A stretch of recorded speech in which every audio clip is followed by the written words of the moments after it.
Hello everybody. आज हम class 10th political science civics का चैप्टर 7 पढ़ने वाले हैं।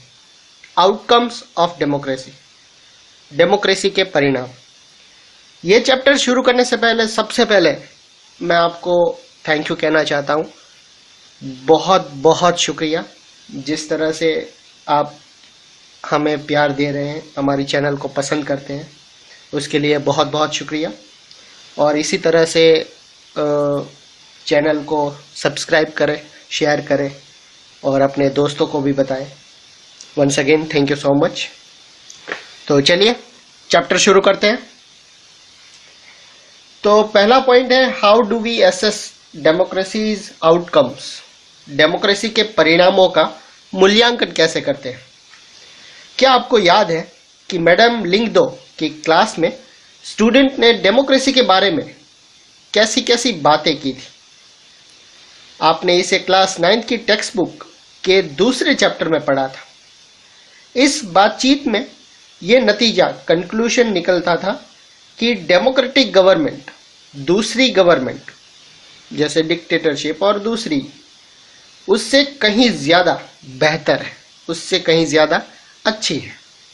अब डेमोक्रेसी को सबसे बेहतर बताया गया था क्योंकि यह सिटीजन्स में इक्वालिटी को बढ़ावा देता है, इंडिविजुअल्स की डिग्निटी को बढ़ाता है, इससे डिसीजन मेकिंग की क्वालिटी इंप्रूव होती है, कॉन्फ्लिक्ट को टालने और संभालने का तरीका देता है और इसमें गलतियों को सुधारने की गुंजाइश होती है, गलतियां सुधारने का मौका मिलता है।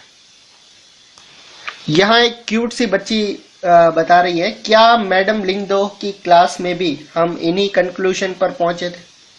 मुझे वो क्लास इसलिए बहुत पसंद आई क्योंकि बच्चों को बने बनाए कंक्लूजन नहीं बता दिए गए। क्या ये एक्सपेक्टेशन डेमोक्रेसी से पूरा होती है। ये सारी जो एक्सपेक्टेशन है वो डेमोक्रेसी से पूरी होती है। अपने आसपास के लोगों से बात करें तो पाएंगे कि ज्यादातर लोग दूसरी किसी भी अल्टरनेटिव गवर्नमेंट की कंपैरिजन में डेमोक्रेसी को पसंद करते हैं। लेकिन डेमोक्रेटिक गवर्नमेंट के कामकाज से सेटिस्फाइड होने वालों की संख्या इतनी बड़ी नहीं होती। सो हम एक दुविधा की सिचुएशन में आ जाते हैं। इन प्रिंसिपल डेमोक्रेसी को अच्छा माना जाता है पर व्यवहार में, प्रैक्टिस में इसे इतना अच्छा नहीं माना जाता। इस दुविधा के चलते डेमोक्रेसी के आउटकम्स, नतीजों पर ज्यादा गहराई से विचार करना जरूरी हो जाता है।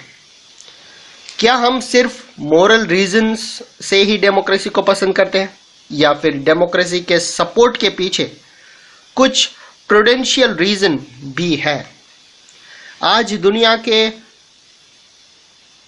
100 देश किसी न किसी तरह की डेमोक्रेटिक पॉलिटिक्स चलाने का दावा करती हैं। इनका फॉर्मल कॉन्स्टिट्यूशन है, इनके यहाँ इलेक्शंस होते हैं और पॉलिटिकल पार्टीज भी हैं। साथ ही वो अपने सिटीजन्स को कुछ बेसिक राइट्स की भी गारंटी देती है।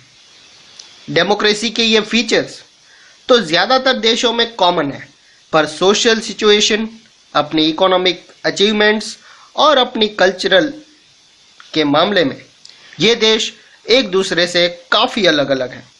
क्लियरली इन सब का डेमोक्रेसी के नतीजों पर भी असर पड़ता है और एक जगह जो उपलब्धि हो एक दूसरी जगह पे शायद वो ना भी दिखे, ऐसा जरूरी नहीं है। लेकिन क्या कोई ऐसी कोई चीज है जिसकी उम्मीद हर डेमोक्रेसी व्यवस्था में की जा सकती है। कई बार हम डेमोक्रेसी को हर मर्ज की दवा मान लेते हैं, हर रोग का इलाज, और उससे हर चीज की उम्मीद करने लगते हैं। डेमोक्रेसी के लिए अपनी दिलचस्पी और दीवानगी के चलते अक्सर हम ये कह बैठते हैं कि डेमोक्रेसी सभी socio economic and political problems का समाधान कर सकता है और जब हमारी कुछ उम्मीद पूरी नहीं होती तो हम डेमोक्रेसी को ब्लेम करने लगते हैं।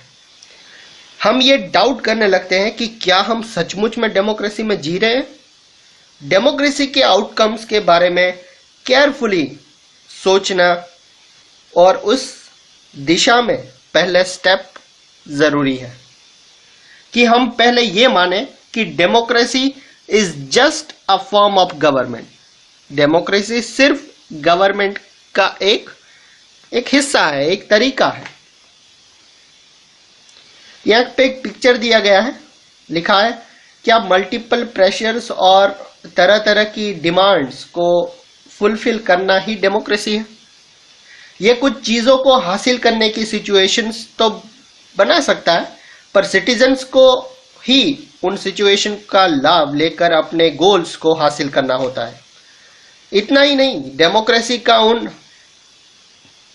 कई सारी चीजों से ज्यादा सरोकार नहीं होता जिनको हम बहुत इंपॉर्टेंट मानते हैं। डेमोक्रेसी हमारी सभी सामाजिक बुराइयों को मिटा देने वाली जादू की छड़ी भी नहीं है। तो आइए हम उन कुछ चीजों की जांच करें जिसकी उम्मीद हर डेमोक्रेसी से की जा सकती है, और साथ ही डेमोक्रेसी के रिकॉर्ड्स पर भी नजर डालते हैं। नेक्स्ट पॉइंट है accountable, responsive and legitimate government. उत्तरदायी, जिम्मेवार और वैध शासन कुछ ऐसी चीजें हैं जिन्हें डेमोक्रेसी को पूरा करना ही चाहिए। डेमोक्रेसी में सबसे बड़ी चिंता यह होती है कि लोगों का अपना रूलर चुनने का अधिकार और रूलर्स पर अपना कंट्रोल बरकरार रहे। Whenever possible and necessary, इन चीजों के लिए लोगों को डिसीजन मेकिंग में पार्टिसिपेट करने में एबल होना चाहिए ताकि लोगों के प्रति जिम्मेवार गवर्नमेंट बन सके और सरकार लोगों की जरूरत और उम्मीदों पर ध्यान दे सके। इस सवाल पे जाने से पहले हमारे सामने एक मामूली सा जान पड़ता सवाल यह भी है कि क्या डेमोक्रेटिक गवर्नमेंट एफिशिएंट होती है, क्या इफेक्टिव होती है। कुछ लोगों का मानना है कि डेमोक्रेसी में कम इफेक्टिव, लेस इफेक्टिव गवर्नमेंट बनती है। ऑफ कोर्स ये सही है कि नॉन डेमोक्रेटिक गवर्नमेंट को डीलिबरलाइजेशन का सामना नहीं करना पड़ता, उन्हें मेजोरिटीज या पब्लिक ओपिनियन का ख्याल नहीं रखना पड़ता। डेमोक्रेसी में बातचीत और मोल तोल के आधार पर काम चलता है। क्या इससे डेमोक्रेटिक गवर्नमेंट कम इफेक्टिव हो जाती है? तो आइए अब डिसीजंस को कॉस्ट के हिसाब से तोड़ने की कोशिश करें। ऐसी सरकार की कल्पना कीजिए जो बहुत तेज फैसले लेती है, लेकिन यह सरकार ऐसे फैसले भी ले सकती है जिसे लोग एक्सेप्ट ना करें, और तब ऐसे फैसलों पर परेशानी हो सकती है। इसकी कंपैरिजन में डेमोक्रेटिक गवर्नमेंट सारी प्रोसीजर को पूरा करने में ज्यादा टाइम ले सकती है, लेकिन इसने पूरी प्रोसीजर को माना है, इसलिए इस बात की ज्यादा पॉसिबिलिटी है कि लोग उसके डिसीजन को मानेंगे और वो ज्यादा इफेक्टिव होंगे। इस तरह डेमोक्रेसी में डिसीजन लेने में जो वक्त लगता है वो बेकार नहीं जाता। यहाँ पर एक पिक्चर दिया गया है। क्या आप इस बात की कल्पना कर सकते हैं कि गवर्नमेंट आपके और आपकी फैमिली के बारे में क्या क्या जानती है और कैसे जानती है, जैसे राशन कार्ड या वोटर आईडी। गवर्नमेंट के बारे में जानकारी के लिए आपके पास कौन कौन से सोर्सेज हैं? बहुत ही बढ़िया पिक्चर है ना? बहुत ही बढ़िया है।